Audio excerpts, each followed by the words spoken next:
자, 우리 다 같이 하나님의 말씀을 읽겠습니다. 이사야 9장 말씀입니다. 이사야 9장 1절부터 7절까지 말씀입니다. 구약 성경 977면에 있습니다. 자, 우리 한 절씩 교독하시고 마지막 절을 같이 읽도록 하겠습니다. 전에 고통받던 자들에게는 흑암이 없으리로다. 옛적에는 여호와께서 스불론 땅과 납달리 땅이 멸시를 당하게 하셨더니 후에는 해변길과 요단 저쪽 이방의 갈릴리를 영화롭게 하셨느니라.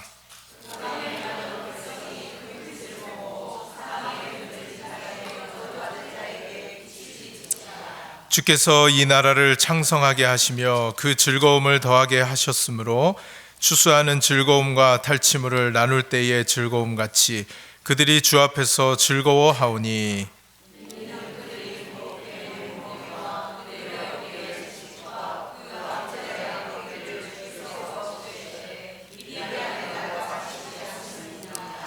어지러이 싸우는 군인들의 신과 피 묻은 겉옷이 불의 섭같이 살라지리니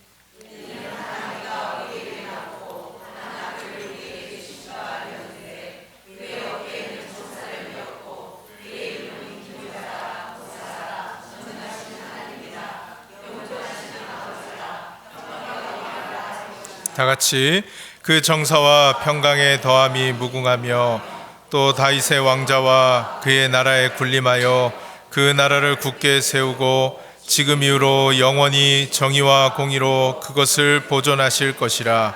만군의 여호와의 열심히 이를 이루시리라. 아멘. 자, 우리 옆에 분들 같이 한번 인사하겠습니다. 메리 크리스마스. 복된 성탄 되시기 바랍니다. 복된 성탄 되시기 바랍니다. 자, 반갑습니다. 오늘 성탄절 맞이하여 하나님 앞에 예배 드릴 수 있도록 인도해 주신 하나님께 먼저 감사와 영광 올려드리고 또 이 자리를 함께 나오셔서 예배 드리신 여러분들 정말 환영합니다. 오늘 우리를 자유케 하기 위해서 오신 예수님을 만나고 돌아가는 귀한 시간이 되실 수 있기를 바랍니다. 자, 이 자유라는 주제에 대하여 오늘 한번 생각을 해보기를 원합니다. 현대를 살아가고 있는 우리들은 분명 더 많은 자유를 가지고 살아가고 있습니다. 경제적인 자유를 우리 1세대 부모님들보다는 분명히 더 누리며 살아가고 있습니다. 정치적으로도 얼마나 격동의 시기를 우리나라는 거쳐왔습니까? 그러나 오늘 이 시대는 그때보다는 더 많은 정치적인 자유를 누리고 있습니다. 어떤 발언이든 우리는 이제 할 수 있는 시대를 살아가고 있죠. 그런 점에서 우리는 과거와 비교해 더 많은 자유를 누리며 살아가고 있다고 이야기할 수 있겠습니다. 하지만 실상은 어떻습니까? 정말 자유한가요? 오늘날 중독의 문제는 피할 수 없는 문제입니다. 많은 사람들이 이 중독의 문제에 허덕이고 있습니다. 술로, 마약으로, 또 도박으로, 이성으로, 돈으로, 또 어떤 사람은 성취로 이것에 중독이 되어서 살아가고 있는 모습을 보게 됩니다. 여러분, 심지어 일에도 중독이 되면 그 일이 사람을 영혼을 피폐하게 만드는 것을 주변에서 많이 보게 됩니다. 또한 비교의식은 수많은 사람들의 정신을 결박하고 있습니다. 남과 한번 비교하기 시작하면 이것이 우월감이나 열등감이라는 극단적인 형태로 나타나기 시작하는데요. 우월감을 가진 사람이 열등감을 가지게 되고 또 열등감을 가진 사람이 어느 순간 우월감을 가지게 되고 이 비교의식 속에서 이것에 벗어나지 못하고 살아가는 모습들을 보게 됩니다. 자유를 잃어버린 것이죠. 이 시대에 우리를 결박하는 또 다른 요소는 허무주의입니다. 많은 현대인들이 이 시대를 살아가면서 삶의 의미를 찾지 못한 채 살아가고 있습니다. 삶의 목적이 없어요. 절대적인 진리가 사라져 버렸습니다. 하나님이 계셔야 우리의 삶의 의미가 발견되는데 이 절대적인 진리 하나님이 계시지 않으니 우리의 삶의 의미가 없고 그저 한 번뿐인 인생, 그저 즐겁게 행복하게 살다 가면 그만이지라는 생각으로 허무주의에 사로잡혀 살아가고 있습니다. 이것뿐만이 아니라 수많은 것들이 우리의 정신을 누르고 영적으로 우리를 옭아매고 있는 시대를 우리는 살아가고 있다는 것입니다. 그것은 세상이 주는 가짜 자유를 진짜 자유로 착각하고 붙들며 살아가기 때문입니다. 여러분, 우리가 바보가 아니잖아요. 우리가 합리적으로 생각할 수 있고, 요즘 얼마나 똑똑해졌고, 또 AI라는 기술을 통해 얼마나 기술이 발달되었는데, 점점 더 사람들의 정신과 영혼은 이 자유를 잃어버리는 삶을 살아가고 있는 것을 볼 때, 이 가짜 자유가 더 현란하게 우리를 찾아와서 우리를 유혹하기 때문에 우리가 그것이 진짜 자유인 줄 알고 붙드는 것이죠. 그것만 있으면 자유로울 것 같아요. 그것만 있으면 내 인생이 다를 것 같아요. 돈만 있으면, 술만 있으면, 골프만 있으면, 우리 아이들은요, 포켓몬 카드만 있으면 이 세상에 이렇게 행복할 수가 없어요. 그런데요, 그 포켓몬 카드에 맨날 그 손에 들고서 이걸 못 놓는 거예요. 이걸 못 놓는 거예요. 이것 때문에 싸우기도 하고. 이것만 있으면 행복할 것 같았는데 이것에 노예가 되어 살아가는 모습을 보게 됩니다. 그러므로 세상은 우리에게 참 자유를 줄 수 있는 것이 아무것도 없습니다. 가짜 자유를 우리는 그래서 분별하며 살아가야 한다는 것이죠. 여러분, 오늘 말씀을 통해 우리가 참 자유를 주시는 분이 누구이신지를 알고 저와 여러분의 인생이 이 자유함을 누리며 살아가는 복된 인생이 되실 수 있기를 주님의 이름으로 축원드립니다. 자, 오늘 본문의 말씀에서 인생이 고통 속에서 어둠일 수밖에 없지만 이제는 그 어둠이 사라지게 될 것을 예언하는 말씀을 우리에게 허락하십니다. 자, 오늘 1절 말씀을 우리 다 같이 읽어보겠습니다. 시작. 전에 고통받던 자들에게는 흑암이 없으리로다.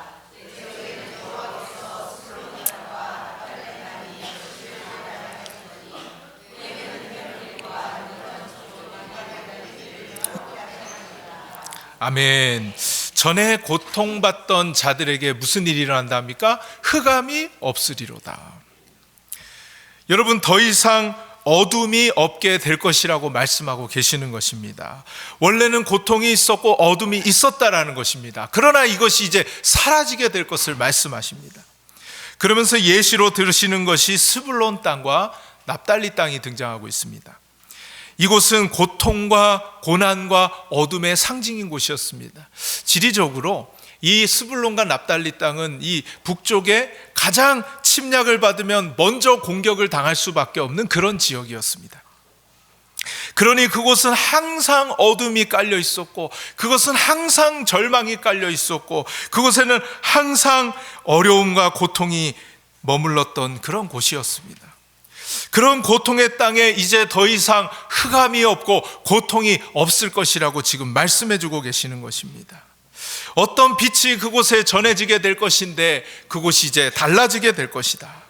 그래서 후에는 해변길과 요단 저쪽 이방의 갈릴리를 영화롭게 하셨느니라 말씀하십니다. 자, 이어지는 2절 말씀에 이것을 없애게 하시는 그 빛을 또 말씀하고 계신데요, 우리 한번 같이 읽어보겠습니다. 흑암에 행하던 백성이 큰 빛을 보고 사망의 그늘진 땅에 거주하던 자에게 빛이 비치도다. 아멘. 여러분, 여기서 빛이라는 단어가 2번 나옵니다. 큰 빛이 흑암에 있던 백성들에게 임한다라는 것입니다. 사망의 그늘진 땅에 있던 사람들에게 비친다고 지금 예언하고 계십니다. 어둠이 짙게 깔린 자신들의 선택이었을 수도 있고 자신들이 원하지 않아서 온 어두움일 수도 있습니다. 그러나 이 큰 어둠 속에 빛이 임하게 된다는 것입니다. 절망 가운데 살아가고 있는 사람들에게 큰 빛을 보여주시겠다고 약속하고 계시는 것이죠. 여러분 모두 기차를 타본 경험이 있으실 겁니다. 기차를 타고 가다 보면 참 낭만적이죠. 아름다운 풍경이 보이고 맛있는 것이 있고 이 기차 여행이 얼마나 즐겁습니까? 그런데 기차가 이렇게 아름다운 풍경을 보여주며 가다가 어두운 터널을 지나가게 됩니다. 이 어두운 터널을 지나갈 때 정말 캄캄합니다. 아무것도 보이지 않습니다. 보이지 않으니 아무것도 할 수가 없는 것입니다. 그러나 언제 그러냐는 듯이 그 어둠도 사라지게 되는 때가 옵니다. 저 멀리서 빛이 조그맣게 나타나더니 점점 그 빛이 환하여지고 분명하여지더니 결국엔 그 어둠이 끝나고 빛으로 환하게 들어가게 되더라는 것입니다. 여러분, 마치 이것은 우리의 인생입니다. 인생길에서 어떻게 터널이 없을 수가 있습니까? 어둠이 없을 수가 있습니까? 고통이 없는 인생 아무도 없습니다. 인생이 어디로 가야 할지 모르는 청년들의 방황과 절망이 있을 수도 있습니다. 길을 알지 못하여 헤매는 노년의 인생을 살아가는 분들도 계실 것입니다. 내 삶의 의미가 더 이상 없는 것 같고 절망스러운 그런 상황을 가야만 하는 그런 때를 만나기도 합니다. 그러나 영원히 어둠에만 머물러 있다면 정말 절망스럽고 고통스러울 수밖에 없는데, 저 멀리서 빛 하나가 희미하게 보이기 시작하는 것입니다. 그 빛은 점점 더 커지고 선명해지는 것입니다. 그리고 어둠이 끝나면 환한 빛으로 우리가 완전히 들어가게 되는 것입니다. 사랑하는 여러분, 스불론과 납달리 땅이 비록 어둠이 있고 절망이 가득한 곳이었지만 그곳에 빛이 임하여서 그 모든 어두움을 떠나가게 해주신다는 약속처럼 여러분의 인생이 영원히 어둠 속에 있지 아니하고 반드시 빛으로 들어가게 되는 날이 오게 됨을 믿으시기 바랍니다. 그렇다면 우리의 인생은 왜 이렇게 고통스럽고 어둠이 가득한 것일까? 왜 이 스불론 땅과 납달리 땅은 어두움일 수밖에 없고 절망일 수밖에 없는가? 그 원인을 4절에서 우리는 발견할 수 있게 됩니다. 자, 4절을 다 같이 읽어봅시다. 이는 그들이 무겁게 맨 멍에와 그들의 어깨의 채찍과 막대기를 주께서 꺾으시되 하셨음이니이다. 아멘. 여러분, 여기서 무겁게 맨 멍에가 나오고요, 어깨에 채찍이 나옵니다. 그리고 압제자의 막대기가 등장하고 있습니다. 여러분, 이것이 무엇을 의미하는지 오늘 말씀의 앞부분을 좀 살펴봐야 합니다. 이사야 오늘 9장이잖아요. 8장에서 무슨 일이 일어나느냐? 거기에 7절 말씀을 보면 아수르 왕과 그 모든 위력이 이스라엘을 덮을 것이다 라는 말씀이 나옵니다. 다시 말해 아수르가 이스라엘을 공격하고 이스라엘을 완전히 다스리는 그 지배 아래 들어가게 됨을 말씀해주고 계시는 것입니다. 그 아수르가 계속 이스라엘을 공격하고 괴롭히는 거예요. 여러분, 처음부터 아수르가 이스라엘을 공격한 것이 아닙니다. 이스라엘이 그렇게 만만한 국가가 아니었어요. 하나님이 선택하신 국가였고 하나님이 이기게 하시는 국가였습니다. 그런데 어느 순간 이 아수르에 완전히 압제를 받고 고통을 당하는 것입니다. 왜 이렇게 아수르는 이스라엘을 고통스럽게 하는 나라가 되었느냐? 여러분, 이스라엘이요, 하나님을 정말 잘 섬겼습니다. 계속 승승장구했습니다. 그런데 점점 나라가 부강해지고 이제 정말 이들이 꾀가 나기 시작했어요. 주변을 보니까 이 나라가 계속 잘 유지되기 위해서는 주변 나라들과 잘 관계를 유지해야지 우리가 잘 살아남을 수 있겠구나. 왜냐하면 이스라엘은 너무나 연약한 나라였습니다. 금방이라도 사라져버릴 것 같은 그런 정말 부족한 나라였습니다. 그렇기 때문에 하나님이 도와주셔서 승리했는데 이제 주변 국가들과 잘 관계를 유지해서 이 강함을 유지시켜 나가려고 했던 거죠. 그래서 여러분, 아수르에게 도움을 받으려고 그들에게 조공을 바치기 시작했습니다. 그들과 좋은 관계를 통해 저들이 어려우면 우리가 도와주고 내가 어려우면 저들이 도와줄 수 있는 이런 관계를 맺으려고 했던 것이죠. 여러분, 그 결과가 무엇이냐? 이스라엘은 아수르가 자신들을 도와줄 수 있을 거라고 생각하고 그들에게 굽신굽신했지만 결국은 그 아수르가 완전히 이스라엘을 지배하고 이들을 압제하기 시작하는 것입니다. 처음에는 무겁게 맨 멍에로 그들을 고통스럽게 했습니다. 그러더니 더 나아가 그들의 어깨에 채찍을 가하기 시작했습니다. 그러더니 마지막에는 이 압제자의 막대기로 그들을 지배하기 시작했습니다. 여러분, 실제로 BC 722년에 북이스라엘은 아수르에 완전히 멸망을 당하게 되고 그들은 더 깊은 어둠 속으로 들어갈 수밖에 없게 되었습니다. 하나님은 분명히 말씀하십니다. 귀인들을 의지하지 말라는 것입니다. 도울 힘이 없는 인생도 의지하지 말라는 것입니다. 그의 호흡이 끊어지면 흙으로 돌아가서 그날에 그의 생각이 소멸된다라고 말씀을 하고 계십니다. 그리고 시편 146편 이어서 이렇게 말씀을 하고 계신데요, 우리 같이 믿음으로 읽어보도록 하겠습니다. 시작. 야곱의 하나님을 자기의 도움으로 삼으며 여호와 자기 하나님에게 자기의 소망을 두는 자는 복이 있도다. 아멘. 할렐루야. 야곱의 하나님을 자기 도움으로 삼는 자가, 그 하나님을 자기의 소망으로 삼는 자가 복이 있다라고 말씀을 해주고 계십니다. 저와 여러분이 하나님께 소망을 두며 살아갈 수 있는 여러분 되시기를 주님의 이름으로 축원드립니다. 그런데 우리는요, 이 하나님보다 세상을 더 의지할 때가 많은 거예요. 돈을 의지하고 명예를 의지하고 내 지식과 경험을 의지하고 내가 성취한 것들을 의지하며 그것을 붙들고 살아갈 때가 많더라는 것입니다. 그러면 반드시 그것이 나를 지배하고 나를 억누르고 나를 채찍으로 때리고 나를 노예로 살아가게 만들게 된다라는 것을 오늘 말씀에서 우리에게 알려주고 계시는 것이죠. 그래서 4절 말씀에 무겁게 맨 멍에는 나에게서 자유를 빼앗아 가는 것들을 의미하는 것입니다. 오늘날의 앗수르, 여러분들에게 앗수르 무엇이 있는지 잘 생각해 보시기 바랍니다. 자꾸만 나를 매이게 만드는 것입니다. 그것은 바로 이것 없으면 내가 못 살 것 같은 그겁니다. 하나님이 아닌 이거 없으면 내가 정말 못 살 것 같은 그게 여러분들의 지금 앗수르입니다. 그걸 가지면 자유할 것 같고, 그걸 가지면 행복할 것 같고, 그걸 가지면 즐거울 것 같지만 어느 순간 그것이 나를 노예로 삼고 나를 질질질질질 끌고 가고 있다는 것이죠. 얼마나 고통스러운 인생을 살아가는지 모릅니다. 그것이 나의 어깨에 결국은 채찍이 됩니다. 우리를 때립니다. 우리를 그냥 놔주지 않습니다. 우리를 아프게 하고 우리를 고통스럽게 한다라는 것이죠. 때리다가 마지막 단계에 가서는 그것이 나를 종노릇하게 만들어서 압제자의 막대기로 나를 완전히 지배하게 된다라는 것이죠. 여러분, 이스라엘은 자신들의 멍에를 메우고 채찍질하고 조롱하려는 이 앗수르로부터 오랫동안 고통을 받을 수밖에 없었습니다. 그런데 그 어둠 가운데 한 줄기 빛이 찾아오게 된 것입니다. 그들을 자유케 하시기 위하여 큰 빛이 이 땅에 전해지게 되었다라는 것입니다.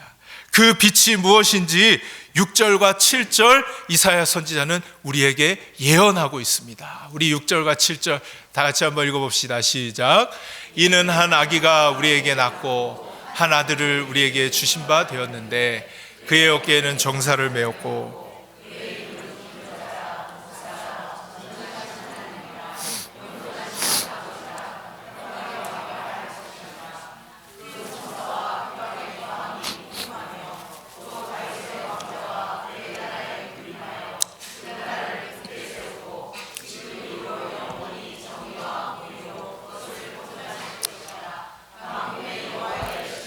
이를 이루시리라. 아멘.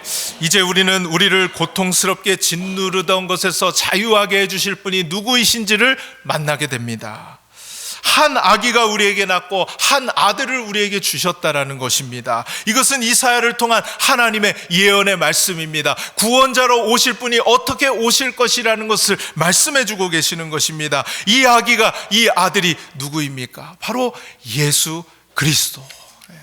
예수 그리스도 큰 빛으로 오셔서 고통 가운데 어둠 가운데 짓눌려 있던 우리를 자유케 하시기 위하여 예수 그리스도가 한 아기로 태어나시게 되었음을 믿습니다. 바로 우리는 오늘 그것을 축하하기 위하여, 그것을 기억하기 위하여 다시 한번 우리의 마음속에 우리를 자유를 주실 수 있는 분은 아기 예수 그리스도밖에 없음을 다시 한번 우리 마음속에 새기기 위하여 이 자리에 모여 있는 줄로 믿습니다. 여러분, 다윗의 왕자에서 나오신 예수 그리스도께서 그의 나라에 군림하실 것이라고 말씀하십니다. 그 나라를 굳게 세울 것이라고 말씀하십니다. 영원히 정의와 공의로 그것을 보존하실 것이다. 그래서 우리 예수 그리스도께서는 우리를 다스리고 있는 모든 것들로부터 해방시켜 주시고 우리를 통치하셔서 이 모든 것들로부터 자유케 해주신다는 것입니다. 사랑하는 여러분, 오직 우리를 자유케 하시는 분은 예수 그리스도밖에 계시지 않는 것을 믿으시기 바랍니다. 선포하시길 바랍니다. 여러분이 짓누르고 있는 그것들에게 예수 그리스도가 나를 자유케 하신다, 믿음으로 선포하며 살아가시길 바라요. 사랑 여러분, 이제 우리는 예수 그리스도로 인하여 자유케 된 사람들입니다. 이 말은요, 세상의 것들이 나에게 있건 없건 우리는 전혀 그것에 영향을 받지 않는다. 나는 더 이상 그것에 종노릇하지 않는다. 누가 더 가지고 있건 가지고 있지 않던, 내가 그 사람보다 덜 가지고 있건 이것에 나는 지배되지 않는다. 나는 예수 그리스도만 있으면 된다. 내 삶에 예수 그리스도가 전부다 라고 고백하는 것이 바로 자유함을 얻은 사람의 삶이라는 것입니다. 여러분, 가짜 자유를 분별하며 살아가시기를 바랍니다. 너에게 내가 자유를 주리라고 유혹하면서 찾아오는 것들이 있습니다. 너 이것만 있으면 너 자유하게 될 수 있어, 너 이것만 있으면 행복하게 될 수 있어 하면서 가짜 자유가 진짜인 것처럼 우리를 자꾸만 찾아온다는 것입니다. 그때마다 오직 우리를 자유케 하실 수 있는 분은 예수 그리스도밖에 없음을 믿음으로 선포하며 살아가는 저와 여러분 될 수 있기를 주님의 이름으로 축원드립니다. 오늘 말씀의 클라이막스는 바로 7절의 말씀입니다. 이 7절 마지막 말씀 같이 한번 읽어봅시다. 시작. 만군의 여호와의 열심히 이를 이루시리라. 아멘. 어둠 가운데 있던 이스라엘 백성에게, 고통 가운데, 흑암 가운데 삶의 의미를 잃은 채 살아가던 이 이스라엘 백성들에게 빛을 비춰주시고 그들을 자유케 하신 이 일에 사람이 한 일이 없다라는 거예요. 오로지 하나님의 열심히 이를 이루시겠다고 약속하고 계십니다. 여러분, 오히려 인간은 하나님을 떠나 자꾸만 가짜 자유를 향하여 그것을 추구하며 살아가는 모습일 수밖에 없습니다. 종노릇하며 안절부절하면서 그것 좀 있으면 떵떵거리다, 그것 좀 없으면 벌벌벌벌 떠는 그런 인간의 모습으로 우리는 살아가는 모습이었다는 것입니다. 이 문제를 어떤 인간도 해결할 수 없었습니다. 그것이 바로 성경의 역사이고 인간의 역사입니다. 거기에 한 가지 소망이 있었다면 하나님이 이런 인간을 구원하시기로 작정하셨다는 것입니다. 그때부터 하나님이 열심히 일하기 시작합니다. 하나님의 이 공장이 열심히 돌아가기 시작하시는 거예요.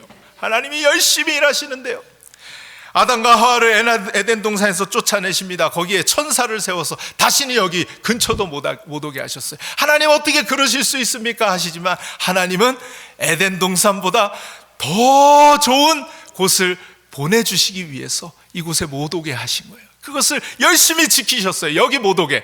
왜냐?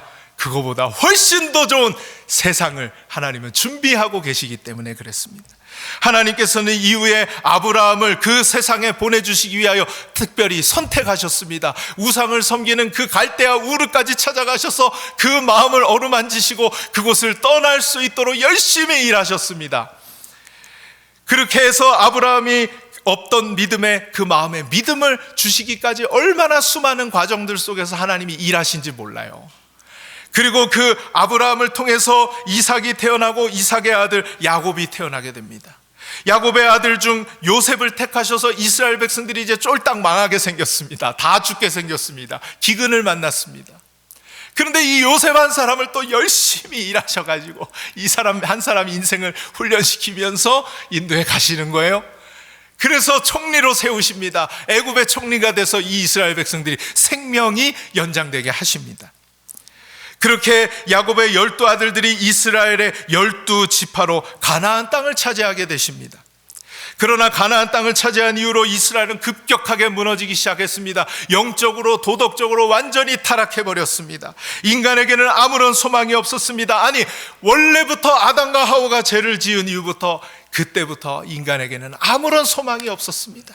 하나님은 이처럼 그때부터 열심히 일하셔서 이 소망 없는 인간들에게, 아무런 구원의 능력이 없는 인간들에게 찾아오셔서 이 놀라운 구원을 위하여 열심히 일해 주신 줄 믿으시기 바랍니다. 하나님은 포기하지 않으셨습니다. 구원을 위하여 열심히 일하셨습니다. 잠도 주무시지 않았습니다. 주무시지도 않았습니다. 열심히 일하셔서 우리를 구원하시기 위하여, 우리에게 이 소망을 주시기 위하여 얼마나 열심히 일하셨든지 결국에는 그 약속대로 아들 예수 그리스도를 이 땅에 보내시고 그 예수 그리스도를 통하여서 우리를 위한 놀라운 구원의 일을 완성해 주신 줄로 믿습니다.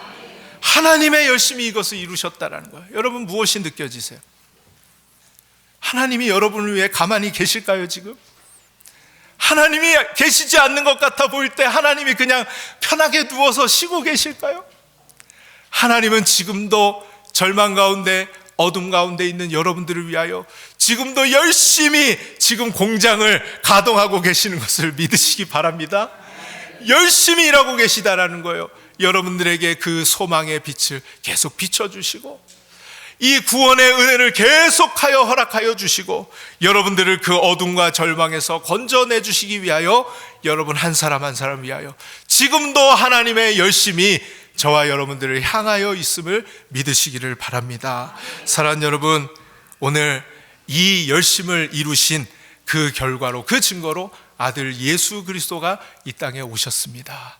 큰 빛으로 오신 그 주님을 바라볼 수 있는 저와 여러분 되시기를 바라고요. 그 주님이 우리를 자유케 해 주실 수 있는 유일한 분이심을 알고 여러분 그 주님을 소망으로 삶아 주님만 붙들고 주님만 의지하며 끝까지 승리하는 저와 여러분 되실 수 있기를 예수님의 이름으로 축복합니다. 우리 기도하겠습니다. 하나님 감사합니다. 오늘 성탄절을 맞아 하나님 앞에 예배 드릴 수 있도록 은혜 주신 것을 감사를 드립니다.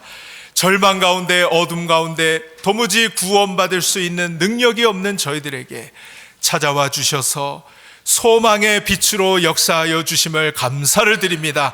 지금은 터널을 지나는 것과 같이 어둠인 것 같고 절망스럽고 삶의 의미를, 삶의 방향을 찾지 못해 나는 지금 뭐하고 있는 건가 생각이 드는 그 시간을 보내고 있는 분들이 계시다면 오늘 희미하게나마 하나님께서 그 빛을 허락하여 주옵시고 오늘 믿음으로 그 강한 빛, 그 큰 빛을, 기쁨의 좋은 소식을 오늘 바라보며 들을 수 있는 놀라운 역사가 오늘 일어날 수 있도록 인도하여 주시옵소서. 우리의 유일한 소망은 예수 그리스도밖에 없음을 선포하며 우리를 자유케 해주시는 그 주님만 의지하며 그 주님 붙들며 끝까지 승리할 수 있는 우리 모든 주님의 백성들 되어질 수 있도록 역사하여 주시옵소서. 하나님, 우리의 삶의 문제에 오셔서 우리의 문제를 해결해 주시기 위하여 이 땅에 오신 줄로 믿사오니 오늘 삶의 문제로 또 경제적인 문제로 육신의 건강의 문제로 마음의 상처의 문제로 또 직장과 또 모든 사업의 문제로 허덕이고 고통스러워하는 자들이 있다면 오늘 예수 그리스도의 그 능력과 구원의 은혜로 건져내 주시옵소서. 해결하여 주시옵소서. 주님의 능력을 믿으며 주님만을 의지하고 기도하는 가운데 빛 대신 주님을 더욱 체험하며 살아가는, 그리하여 하나님을 더욱 기쁨으로 예배하며 찬양하며 살아갈 수 있는 저희들의 남은 인생 되게 하여 주시옵소서. 주님께 우리를 자유케 하신 놀라운 은혜에 감사와 찬양을 올려드리오며 예수님의 이름으로 기도드리옵나이다. 아멘. 오늘 박정훈 집사님 특별 찬양 드려주시겠습니다.